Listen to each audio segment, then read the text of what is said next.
کبھی سوسائڈل نہیں سوسائڈل میں کبھی بھی نہیں ہوئی. اوکے. میں نے کہا میں اپنے آپ کو مار کبھی نہیں سکتی. لوگ کرتے ہیں اٹینشن سیکنگ. نہیں یہ چیز میں نے کبھی میں بس وہ بہت سمپتھائز کرتی تھی اپنے ساتھ کہ میں بہت بیچاری اور پتہ نہیں کیا, لیکن پھر میں نے کہا I need to come out of this, you know, I need to learn to be alone.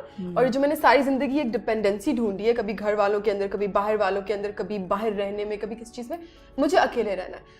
تو میں آسٹریلیا گئی, وہاں پہ میں نے اپنی سائیکالوجی کنٹینیو کی. تو میرا انٹرسٹ, میں کہتی ہوں وہ جو 3 سال میں نے پڑھ لیا, میں وہ بچی تھی جو ساری زندگی جس نے نا پرائیویٹ, کبھی اسکول نہیں جاتی تھی, کبھی ٹیوشنز اٹینڈ نہیں کرتی تھی, پرائیویٹلی ایگزامز, اچھا 5-6 دن پہلے او لیولس کے ایگزام سے پڑھ لیا, اٹینڈنس اے لیولس کی اسکول میں نہیں ہے, لیکن I was always very intelligent, مطلب میں 5-6 دن بھی پڑھوں گی تو میرے اے آ جائے گا, یو نو, اس طرح سے آ جائے گا. تو جب میں آسٹریلیا گئی, میرے لیے یہ بھی ایک مشن تھا کہ یار روز کلاسز میں جانا, اس طرح 3 سال ایک یونیورسٹی میں رہنا, میں تو کبھی اس طرح اتنی کنسسٹنٹ نہیں رہی. تو وہ چیز مجھے لگتا ہے کہ بیکاز آف مائی ڈپریشن, جب میں پڑھتی تھی نا, میرا جو سائیکالوجی کا جو تھا کورس, جب میں پڑھتی مجھے اتنی چیزیں سمجھ آتی تھیں اباؤٹ مائی سیلف, کہ مجھے انٹرسٹ اور ڈیولپ ہو جاتا اور میرا اور پڑھنے کا دل کرتا تھا. تو وہ مجھے کہیں نہ کہیں لگتا ہے کہ اللہ میاں نے نا مجھے یہ اس زون میں اس لیے بھی رکھا کہ اپنی پڑھائی کمپلیٹ کر لوں, وہ چیزیں کر لوں. اور میرا ایک انٹرسٹ بن گیا تھا کہ I want to become a psychologist and I want to help people for free. مجھے اپنی ایک NGO کھولنی ہے, اس چیز کے بارے میں بات نہیں کی جاتی, اس چیز کے بارے میں میں بڑے بیچ میں آتی تھی, اپنی انٹرنشپس بھی کرتی تھی ڈفرینٹ لوگوں کے ساتھ. جس کے بعد تو ہم لوگ رورل ایریاز میں جاتے تھے, وہاں پہ عجیب کانسیپٹس ہوتے تھے کہ جن چڑھ گیا ہے اس میں, اس پہ جادو ہو گیا ہے, اس کو نظر لگ گئی ہے. تو ان چیزوں سے لوگوں کو باہر نکالنا, ان کو, آپ کی زندگی ڈپینڈ کرتی ہے آپ کی مینٹل ہیلتھ پہ, آپ کی ہر چیز, آپ کے ریلیشن شپس, آپ کے کام, تو یہ تو بڑی ضروری چیز ہے. تو مجھے لگتا تھا کہ شاید میرے ساتھ یہ ہوا اس لیے کہ اللہ تعالیٰ نے مجھے وسیلہ بنانا چاہ رہے ہیں اور لوگوں کی مدد کرنے کے لیے. تو میں نے اس شوق میں نا پوری اپنی ڈگری پوری کر لی, سب کچھ پورا کر لیا. اچھا, میں نے ایک چیز مس کر دی جو بڑی ضروری ہے سب کے بیچ میں, وہ یہ کہ میں نے آپ کو یاد بولا تھا کہ ایک اللہ میاں سے جنگ چھڑ گئی تھی دماغ میں کہ غلط کرو گے تو بھی کچھ آپ کو, غلط لوگوں کے ساتھ تو غلط نہیں ہو رہا. تو آپ چھوٹے ہوتے آپ کو سمجھ نہیں ہوتی نا ان چیزوں کی. تو یہ جب when I became depressed اور یہ چیزیں ہوئیں, اور اتنا زندگی میں ہر چیز کو کیونکہ بڑا مانیٹر کرتی تھی, اوور انالائز کر کے ہر چیز کرتی تھی کہ میں کسی کا دل نہ دکھا دوں, کسی کو ہرٹ نہ کر دوں, یہ چیز نہ ہو جائے کسی کے ساتھ, میں کہیں پہ کچھ غلط نہ, ہر چیز اتنا اوورلی مانیٹر کر کے میں کرتی تھی, اور پھر بھی اس کے ریٹرن میں ہرٹ ہو رہی ہوتی تھی. تو مجھے ایسے لگنا شروع ہو گیا, time came when I lost faith. ٹھیک ہے, I lost faith and استغفر اللہ, کہ نہیں کوئی ہوتا تو میرے ساتھ اتنا غلط نہیں ہو رہا ہوتا ابھی تک. یہ چیزیں میں تو اتنا میری نیت تو اللہ تعالیٰ کو پتہ ہے نا, بھلے میں پیار اس طریقے سے دکھاتی ہوں کہ وہ سامنے والے کو نہیں سمجھ میں آ پاتا, لیکن اللہ میاں کو تو پتہ ہے, تو ان کے لیے تو کوئی بڑی بات نہیں ہے. وہ تو اگلے انسان کو واپس مجھ سے محبت کروا سکتے ہیں نا, کیونکہ ان کو تو میری نیت پتہ ہے. اب جب میں آسٹریلیا میں تھی, میں بڑی مشہور تھی اپنی یونیورسٹی میں اس چیز کے لیے کہ پاکستان سے بڑی کم لڑکیاں آئی ہوئی تھیں, کراچی سے. تو ایک تو اچھا پاکستانی کمیونٹی بڑی مشہور تھی, مسلم کمیونٹی میں بھی.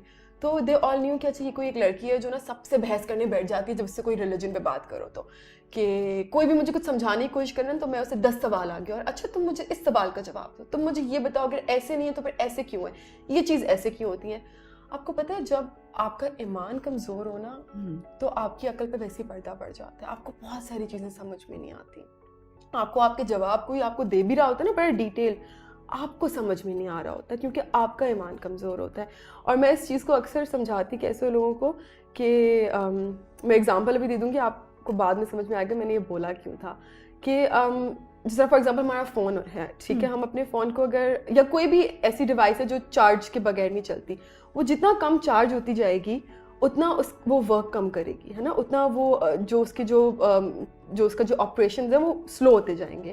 اسی طرح جب ہمارا ایمان چارج نہیں ہوتا نا تھرو نماز, تھرو جو مین ہمارے 5 پلرز ہوتے ہیں, زکوٰۃ, حج, ہمارے روزے رکھنے, جب ہم ان کو میں ایمان بوسٹرز کہتی ہوں. ویسے تو ذکر بھی ہوتا ہے اللہ تعالیٰ کا, ان پہ یقین کرنا بھی, ہر چیز سے آپ کا ایمان کہیں نہ کہیں پکے سے پکا ہو رہا ہوتا ہے.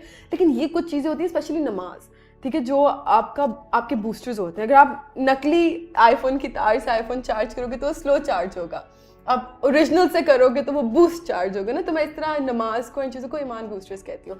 اچھا, تو اب یہ چیز میرے بارے میں بڑی مشہور تھی نا وہاں پہ, اب کیونکہ میرا ایمان کچا تھا تو مجھے باتیں سمجھ میں نہیں آتی تھی. اب مجھے میری ایک دوست ملی وہاں پہ, بہت پیاری دوست ہے وہ, ابھی بھی وہ آسٹریلیا میں رہتی ہے, وردہ. میں اس کے بارے میں سب کو بتاتی ہوں. تو وہ پشاور سے تھی, وہ بھی سائیکالوجی کا کورس کری تھی وہاں پہ. میرا ایک کراچی سے دوست تھا, اس نے مجھے بتایا کہ وہ بھی وہاں پہ اس طرح سے ہے, میرے دوست کی بہن ہے, تو تم اس سے ضرور ملنا, بڑی اچھی لڑکی ہے. مجھے یاد ہے میں اسے لائبریری میں ملی, رمضان شروع ہونے والے تھے, کوئی 1-2 ہفتہ تھا رمضان شروع ہونے میں اسے ملی. شی واز اے حجابی, ٹھیک ہے. میں نے کہا او بھائی لو, اس سے تو میری نہیں بنے گی نا. میں نے کہا یہ تو کوئی پکی مسلمان آ گئی ہے, تو یہ تو مجھے اٹھا کے مارے گی اور اس سے مجھے جج کرنا ہے. تو میں نے اس کو نا اگنور تھوڑا کرتی تھی, لیکن وہ اتنی اچھی انسان تھی سمینا جی کہ اس نے مجھے کبھی جج نہیں کیا, ٹھیک ہے. اس نے مجھے اتنا سمجھا اور مجھے سمجھ کے دیکھ کے میری پرابلمس اس نے اس حساب سے نا مجھے چیزیں سمجھانی شروع کی, اور کبھی بھی نا مجھ پہ تھوپنے کی کوشش نہیں کی یا مجھے ڈانٹنے کی یا مجھے غلط پروف کرنے کی نہیں. اس نے مجھے بہت ساری چیزیں نا, جس طرح میں اس سے کبھی کوئی سوال کرتی تھی تو مجھے جواب دیتی تھی, تو مجھے کہیں نہ سمجھ آ رہا ہوتا تھا. تو میں کہتی تھی یار یہ تو بڑی خطرناک ہے, مجھے اس کی باتیں سمجھ میں کیوں آ رہی ہیں. تو اس نے مجھے ایک دن بولا, اس نے بولا یار تم صرف میرے بولنے پہ نا ایک چیز کرو, سنس یو ریسپیکٹ می سو مچ, اور تم میری اچھی دوست, میں اس کی عزت بہت کرتی تھی کیونکہ انسان بہت اچھی ہے وہ. تو اس نے کہا تم میرے بولنے میں صرف ایک چیز کرو, یہ لاسٹ میں تمہیں ٹرائی کرنے کے لیے بولوں گی, اگر اس کے بعد تمہارا یقین اللہ تعالیٰ میں واپس نہیں آیا نا تو تم رہنا یہ اپنا ایتھیسٹ ویتھیسٹ جو بھی تمہارا زون ہے. میں کہا ٹھیک ہے بتاؤ کیا کرنا ہے. کہتی بھی رمضان آنے والے ہیں, تم نے 5 وقت کی نمازیں پڑھنی ہیں اور تم نے روزے پورے رکھنے ہیں, اور تم نے دل سے, تم نے اللہ تعالیٰ سے نا اپنی جو بھی تم پہلی نماز پڑھنے جاؤ گی اس میں تم نے دعا کرنی ہے کہ اللہ تعالیٰ میری جو بھی مشکلات ہیں آپ انہیں حل کریں, مجھے سیدھا راستہ دکھائیں, مجھے ہدایت دیں, مجھ سے قریب آئیں واپس, میں چاہتی ہوں کہ میرا آپ پہ یقین آئے واپس. اس طرح دعا کرو سچے دل سے, اور تم نمازیں پڑھو. یہ تم پورا 1 مہینہ میرے بولنے پہ ذکر کرو, اور اگر اس کے بعد تمہیں میرے سوالوں کے جواب سمجھ نہیں آئے نا, جب تمہارا ایمان پکا نہ ہو جائے, میرا ایمان پکا کرنے کی کوشش کری تھی نا وہ پہلے, جب تمہارا ایمان واپس سے چارج نہ ہو جائے اور اگر اس کے بعد تمہیں میرے سوالوں کے جواب سمجھ آئے تو پھر تم بھلے یہ رہنا. اب اس سے ضد میں نا, اس سے کمپٹیشن میں نے کہا کہ ٹھیک ہے میں اس کو غلط پروف کر کے دکھاؤں گی کہ کچھ نہیں ہونے والا. پہلے obviously my mom and my dad they both are proper, مطلب جو پریکٹسنگ مسلم ہوتے ہیں وہ, تو نماز پڑھنی آتی تھی, سب آتا تھا, لیکن کبھی نماز میں آپ پڑھ کے آ رہے ہوتے ہو اس کی ٹرانسلیشن نہیں پتہ تھا, مطلب نہیں پتہ تھا. تو میں نے اب کیا کیا, میں نے کہا یار یہ میری آخری ٹرائی ہے اور یہ کمپٹیشن میں ٹرائی ہے, تو میں نے تو نا اپنا 100% دینا ہے اس بار. میں نے نماز پڑھنی بھی ہے نا تو مجھے پتہ ہونا چاہیے کہ میں پڑھ رہی ہوں تو میں اس کا مطلب کیا, میں کیا بات کر رہی ہوں اللہ تعالیٰ سے. میں نے کوئی زیر زبر اوپر نیچے تو نہیں میں کچھ کری, تو مجھے نا جہاں پہ لگتا تھا میری کوئی کچا ہے کہیں پہ, میرا پروننسیشن کچا ہے, تو میں لکھ کر کے نا آیت سامنے صورت لکھ کر کے جائے نماز پہ رکھ دیتی تھی, اور اس کو دیکھ کر کے نا مطلب اس سے پڑھ کے سجدے کری تھی کہ اگر if there is somebody up there تو اس کو ڈائریکٹ لگے جا کر کے نماز وہاں پہ پہنچے, میری دعا پہنچے اور میرا کمیونیکیشن بلڈ ہو, کہ میری طرف سے کوئی کمی پیشی نہ رہ جائے. حالانکہ چیز تو وہ تو نیت پہ ہوتی ہے نا یہ بات, لیکن میں اپنے زون میں چل رہی ہوں. اچھا یہ چیز کی مجھے یاد ہے, ہم لوگ 30 لوگ رہتے تھے, 30 لوگ